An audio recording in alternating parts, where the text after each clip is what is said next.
Welcome to You Can Do It. We've got a Mini Cooper S R56 and we have got this sign here which tells you one of your lights is out, and it's Xenon on the left hand side as you're sitting in the car. So I'm just going to do a quick scan on the launch scanner and just see, but I believe it's a Xenon bulb and igniter. So we have bought another one here off Amazon. I don't know whether they're any good, but I just wanted to get a sec quickly just to check that's what the problem is. So we're going to do a quick check on here. Well, I've done a scan on it, look, and I've got a FRM, which is the footwell module.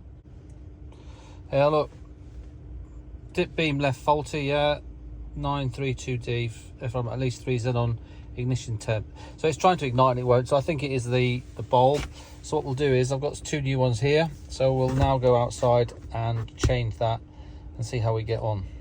Now, because the other light is working and these lights and the door, when you open the door, the window comes down and then the window goes back up. I hear that. It's not the footwell module down here, which that goes in. Your windows won't go back up when you close the door and things like that. So it's the bulb. So let's go outside and change. So now let's open the bonnet. Okay, we've got the bonnet. So the bulb is in here. Yeah, so you push this down here like that and that fits back. Take that off. Right, but before we do that, you'll disconnect the battery, or we can just flip this here. There's a little thing here. We'll flip this off and take this power thing off, because there's no power going to the unit. And the bulb here, look, is here. Now there's 2 types here. You can have one with a little spring clip that comes here and you push it in there on that side and that side, or this one. And this one, I think you just need to just turn it counterclockwise to release it. So let me just disconnect that, and then I know there's no power there. And then we'll disconnect that. It did work. Yeah, so I just turn that counterclockwise and then pull that out. So I'm going to now change this for one of my new ones. I bought these off the internet, off eBay. I'll put a link up if you're interested. These weren't particularly expensive. I just wanted to check.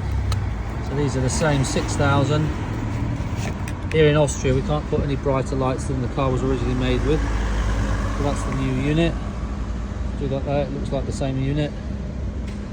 Looks like the same there.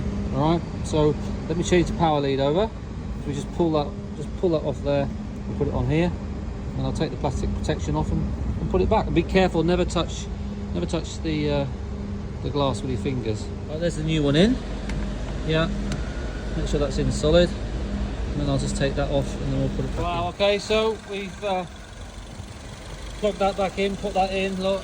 Turn the lights on, and Xenon is working. That's nice and bright. In fact, it makes that one look quite dim. Now, I don't know whether that's the actual unit or the lens. So in fact, why don't we change the bulb in here and I'll just see if that makes any difference. So right, we're at the other side now, so I've disconnected that one.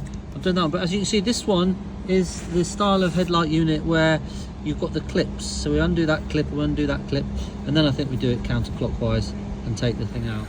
Okay, it's very hard to see, but it's not. I've changed that bulb, so look, they're both as bright as each other now. So I hope this video has been helpful. If you like this channel, subscribe, give me a thumbs up. It's always good to help the channel and the algorithm. Just remember, you can do it.